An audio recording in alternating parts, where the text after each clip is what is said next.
Assalamualaikum warahmatullahi wabarakatuh. Halo semuanya, perkenalkan nama saya Nen Chandra Winata dengan NPM 20424125.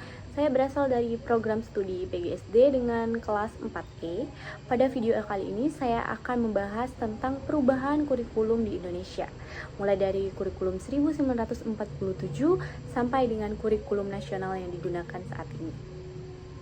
Perubahan kurikulum ini penting karena kurikulum itu menjadi pedoman dalam proses pembelajaran dan terus disesuaikan dengan perkembangan zaman serta kebutuhan pendidikan. Oke, pertama kita bahas dulu pengertian kurikulum. Kurikulum itu adalah pedoman atau acuan yang digunakan dalam proses pembelajaran. Di dalam kurikulum terdapat tujuan pembelajaran, materi yang diajarkan, dan metode yang digunakan dalam sistem pelajaran. Jadi, kurikulum itu membantu guru agar proses pembelajaran berjalan dengan terarah dan tujuan pendidikan dapat tercapai dengan baik. Seperti yang kita ketahui, bahwasanya kurikulum di Indonesia itu mengalami beberapa kali perubahan. Hal ini disebabkan oleh perkembangan zaman, kemajuan ilmu pengetahuan dan teknologi, serta kebutuhan masyarakat yang terus-menerus berubah.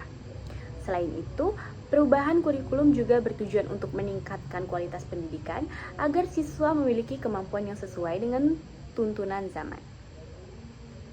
Yang pertama, kurikulum 1947 merupakan kurikulum pertama di Indonesia setelah kemerdekaan. Kurikulum ini lebih berfokus pada pembentukan karakter dan menanamkan semangat nasionalisme kepada siswa.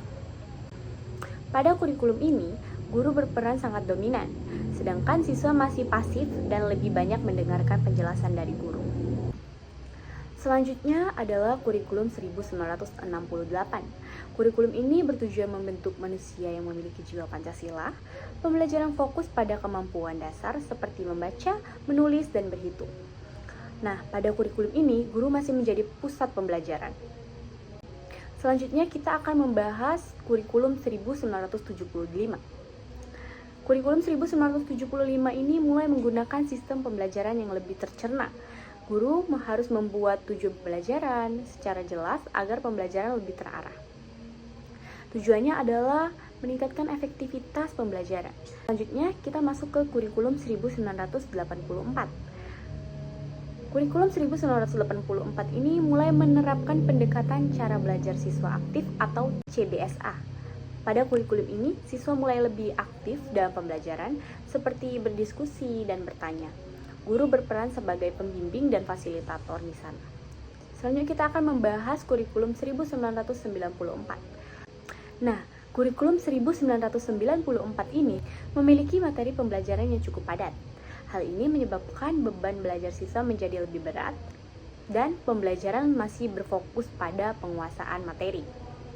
Selanjutnya kita masuk ke kurikulum 2004 atau kurikulum berbasis kompetensi. Kurikulum 2004 ini menekankan pada pengembangan kompetensi siswa. Artinya, siswa itu tidak hanya belajar teori, tetapi juga keterampilan. Tujuannya adalah agar siswa lebih memiliki kemampuan yang dapat digunakan dalam kehidupan sehari-hari. Selanjutnya, kita akan membahas kurikulum 2006 atau KTSP. Kurikulum 2006, sekolah diberikan kebebasan untuk mengembangkan kurikulum sesuai kebutuhannya masing-masing. Hal ini membuat pembelajaran lebih fleksibel, guru juga dapat lebih kreatif dalam mengajar. Selanjutnya kita masuk ke kurikulum 2013. Nah, kurikulum 2013 ini bertujuan untuk mengembangkan sikap, pengetahuan, dan keterampilan siswa secara seimbang. Pelajaran menggunakan pendekatan saintifik, seperti mengamati dan bertanya. Kurikulum ini juga menekankan pendidikan karakter. Selanjutnya kita akan membahas tentang kurikulum nasional. Nah, kurikulum nasional merupakan kurikulum yang digunakan kita saat ini. Kurikulum ini lebih berfokus pada pengembangan potensi dan kemampuan siswa. Pembelajaran ini lebih fleksibel dan siswa lebih aktif dalam proses pembelajaran.